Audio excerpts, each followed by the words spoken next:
2026 পড়তেই যে এত খারাপ দিন যাবে বুঝতেই পারছি না। ডাক্তারের পেছনে টাকা দিতে দিতে জীবনটা আমার শেষ হয়ে গেল। তো আমি আর বোন আবার কিন্তু বেরিয়ে পড়েছি ডাক্তারখানায়। তোমাদের পুরো ডিটেলস শেয়ার করব কেমন করে ডাক্তারখানায় যেতে হয়, আমরা যেই ডাক্তারখানায় যাই। তো ফার্স্টেই আমরা নেমে পড়েছি কালনা স্টেশনে। কালনা স্টেশনের কাছেই দেখো একদম অটো স্ট্যান্ড, আর অটোগুলোকে বললেই একদম কালনা ঘাটে নিয়ে গিয়ে পৌঁছে দেয়। এই দেখো আমরা কিন্তু অটোতে উঠেই পড়েছি। অটোতে করে যেতে আমাদের লেগেছে মাত্র 15 টাকা।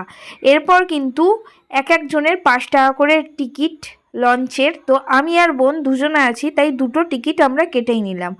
আর লঞ্চ ঘাটের সামনেই আছে এরকম একটা বাবার মন্দির, বাবা ভক্ত আমি, তার জন্য একটু নমস্কার করে নিলাম। এরপর আমি আর বোন গুটি গুটি পায়ে চলে যাচ্ছিলাম লঞ্চের দিকে। তো কত ভিড় তোমরা দেখতেই পাচ্ছ। এবার আমরা লঞ্চে উঠে যাব।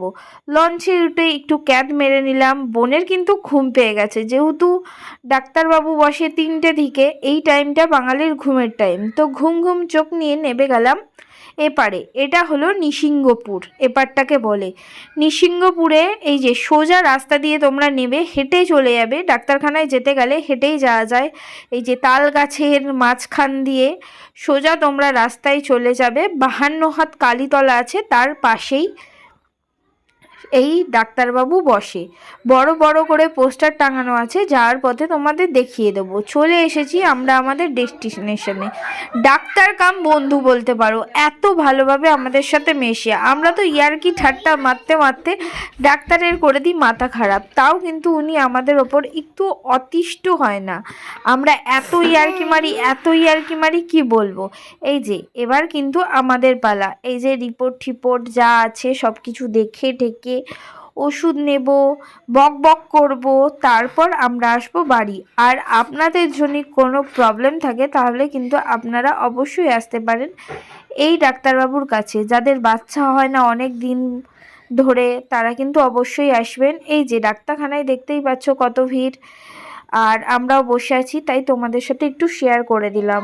এখানে অনেকে আছে, তোমরা না আসলে বুঝতে পারবে না। যারা 15 বছর ধরে বাচ্চা হয় না, 10 বছর ধরে বাচ্চা হয় না, কিন্তু এখানে এসে বাচ্চা হয়েছে। তো এই যে এইখানে বসে, কোথায় বসে নিসিংহপুরে তোমাদের দেখিয়ে দিলাম। যাদের যা প্রবলেম আছে তোমরা অবশ্যই আসতে পারো। আর তোমরা যদি না বুঝতে পারো আমাকে একবার মেসেজ করে নিও, আমি তোমাদের সব কিছু বলে দেবো।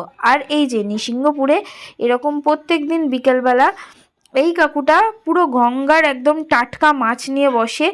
দেখো মাছগুলো দেখে লোভ লাগছে না, বাট এই মাছগুলোর মধ্যে আমি একটাও খাই না। এরপর চলে এলো আমাদের যাওয়ার লঞ্চ, আর আমরা লঞ্চে উঠে পড়লাম। লঞ্চ থেকে উঠে পড়লাম অটো করে এবার আমরা কিন্তু চলে যাব কালনা স্টেশনে। ট্রেন এসে দেখি অনেক লেট, আর আমরা কালনা আসলে এই দোকান থেকে বেসিক্যালি চাটা খাই। দেখতেই পাচ্ছ র চাটা দারুণ খেতে। আমরা যেহেতু ডায়েট করছি তার জন্য ফার্স্টেই নিয়ে নিলাম 2টো বিস্কুট। ডায়েটে বিস্কুট চলে না, বাট বিস্কুটটা খেয়ে পেট ভরানো। আর নিয়ে নিলাম রচাটার মধ্যে একটু নুন দিয়ে দেয়, তো দারুণ লাগে খেতে রচা। তোমরা একবার এই দোকানের রচাটা একবার ট্রাই করো। এরপর আমি আর বোন স্টেশনে বসে বসে বোরিং হচ্ছিলাম, তাই একটু ভিডিও করে নিলাম। এরপর খিদেও পেয়ে গেছিলো, কি খাবো ভাবতে ভাবতে বোন বলল পাঁপড় খাবি, তার জন্য আমি বললাম হ্যাঁ নে খাবো। এরপর চলে এলো পাঁপড়। আর দেখো এখনকার দিনে মহিলারা কিন্তু একদম অচল না, যে যেমন পাচ্ছে কাজে নিজেকে ইনভলভ করছে, কোনো কাজই ছোট না। এটা দেখে আমার খুবই ভালো লাগলো। এরপর আমি আর বোন পাঁপড় খেতে খেতে উঠে পড়লাম ট্রেনে উঠেও আমরা ভাবছি সোমরায় নামবো না জিরাটে।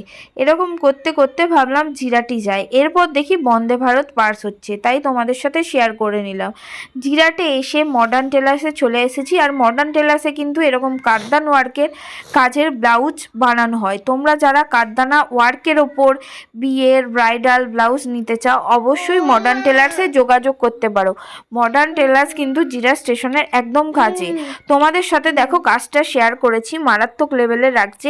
এরপর মডার্নের কাকু খাওয়ালো ঘুগনি খেতে চলে এলাম বাড়ি। Tata, bye bye.